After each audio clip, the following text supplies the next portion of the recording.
Hi, can you tell me what you do and where do you work? My name is Gaurav first, and I do product design, and I'm a product designer at Lottifies. What's your story? How did you get started with design?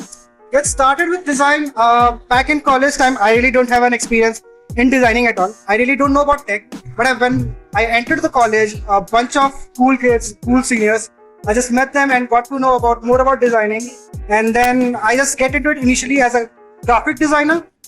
And of course, everyone started the same journey, like designing posters for the college. Right. But then by the end of my first year, it's just converted that I'm looking more toward business side.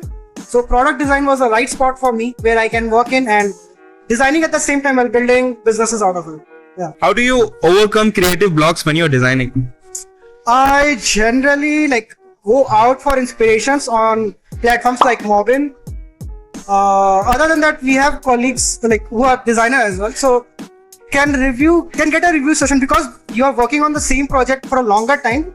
You will get to a point where you have a blocker, in terms of mind, that what next I can do.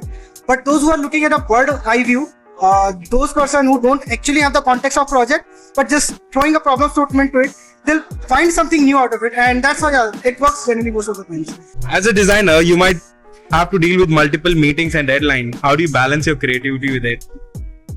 Meetings and deadlines. Yeah. It happens a lot previously, but not now. So I used to tackle up all my meetings. So I define my days specific. Like Monday and Friday would be specific for meetings. So on Monday it's barely I focus on work, and Tuesday, Wednesday, and Thursday, that's majorly the work days for me.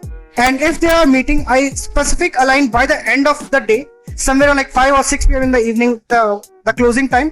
So throughout the day, in the initial part, I can focus on design more, and at the end, I can get more to the discussions and all. So that's how somewhat manage up right now.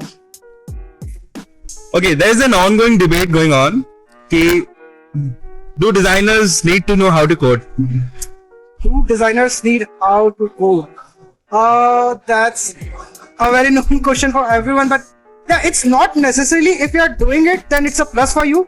So when I started designing as well, I went a bit on the code side, not just to be a front-end engineer and all, but just to analyze what exactly code is and how it converts from a design to code.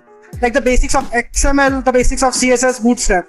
And that's how you'll know how containers work, how divs work, and that helps a lot when you're collaborating with the developers.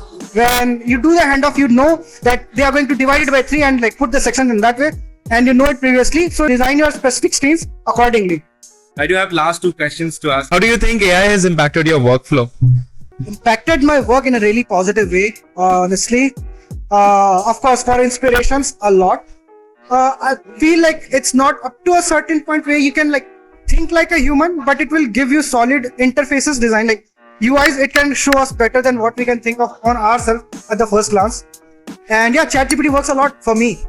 Sending out mails, I'm really a big mess at typo, so I mess up with a lot of spellings. Same here. So I just write everything which is in my mind without any proper grammatical thing, and just add a word, rephrase, and ChatGPT works for me. Last one question. What one piece of advice will you give to your younger self when he is starting out into design? It will take some time, but you will be there. You really want to be, and not to just run behind whatever information that is coming to the market. The thing is, we are living in an age of information where everything came in, go out. For example, the rabbit you see, a lot of people heard of it, and now it's a buzzword. And if you don't know about it, you'll feel a FOMO. But that's not the case. Every day a new product is coming to the market.